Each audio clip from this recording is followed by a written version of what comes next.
जळगाव जामोदमध्ये पंचायत समिती अंतर्गत ग्रामपंचायतमध्ये कार्यरत असलेले ग्रामसेवक चव्हाण व ग्रामसेवक तायडे हे दोघेही मनमानीपणे कारभार करीत असल्याचे चित्र दिसत आहे।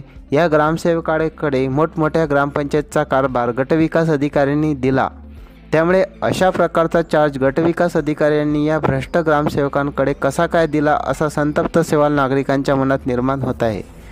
कारण ग्रामसेवक चव्हाण यांनी घाटभिंगारा येथे 4 वर्षापूर्वी चार्ज घेतला होता। शौचालयाच्या कामात त्यांचा 2 लाख रुपयाचा भ्रष्टाचार उघडकीस आला। नंतर त्यांना सावरगाव येथे चार्ज देण्यात आला, तेथेही त्यांनी भ्रष्टाचाराला वाव दिली, त्यामुळे सावरगाव येथील नागरिक पण चव्हाण साहेबांना त्रस्त झाले होते। आता सद्यस्थितीमध्ये त्यांना ग्रामपंचायत जामोद येथील चार्ज देण्यात आला आहे। तसेच सातपुड्यात वसलेले कुंवरदेव या गावाचा पण चार्ज त्यांच्या हातामध्ये आहे। आदिवासी लोकांच्या कामाच्या मोबदल्यात त्यांच्याकडून काही प्रमाणात पैसे तसेच गावरान मुर्गा व गावरान दारूची पार्टी घेण्याचा गैरप्रकार चव्हाण करीत आहे। जर आदिवासी नागरिक या स्वरूपाचा मोबदला दिला नाही तर त्यांचे कामे होत नाही। अशाच प्रकारचा कारभार रसलपूर ग्रामपंचायतमध्ये ग्रामसेवक संतोष तायडे हे देखील करीत आहे। त्यांनी तेथील नागरिकांच्या काम न करता करोड भ्रष्टाचार करून स्वतःचा खिसा भरण्यात मग्न झाले आहेत। जळगाव उन्नतीकरता शमी बापू देशमुख, जळगाव जामोद।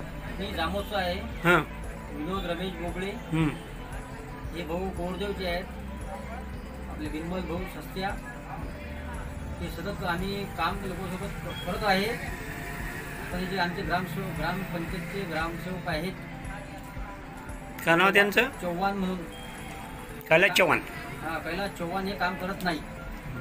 आम्हाला डायरेक्ट म्हणतात वेळोवेळी की आमचं काम पण नाही आहे, आम्ही काम करू शकत नाही, आमचं काम पण असल्यावर त्यानंतर आम्ही काम करू असं त्याचं म्हणणं आहे। आम्ही बऱ्याचदा याने फोन लावले, याने आमचे फोन उचलले नाही, की आम्ही म्हणतो की आमचा फोन उचला, आमची कामं करा, आम्ही लोकांसोबत चांगलंच वागत आहे, चांगलंच राहू, पण तरी आम्हाला वेळोवेळी आम्हाला हे काम म्हणजे आम्ही काम करतच आहे पण काम करत नाही। हो, राज्यामध्ये आपली सरकार आहे आणि गृहमंत्री आपले आहे, तर या प्रकरणाचा आपण काही पाठपुरावा त्यांच्याकडे करणार आहे।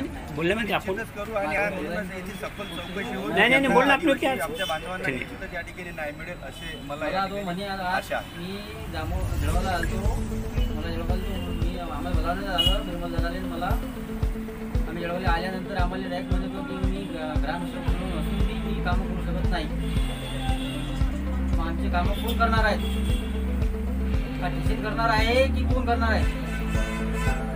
आमची एकच इच्छा आहे की आमचे कामं झाले पाहिजेत। तुम्ही पण गावात झाला तर गावात काही तो ग्रामपंचायत बसत नाही, तिच्या घरी दारू घेत बसते,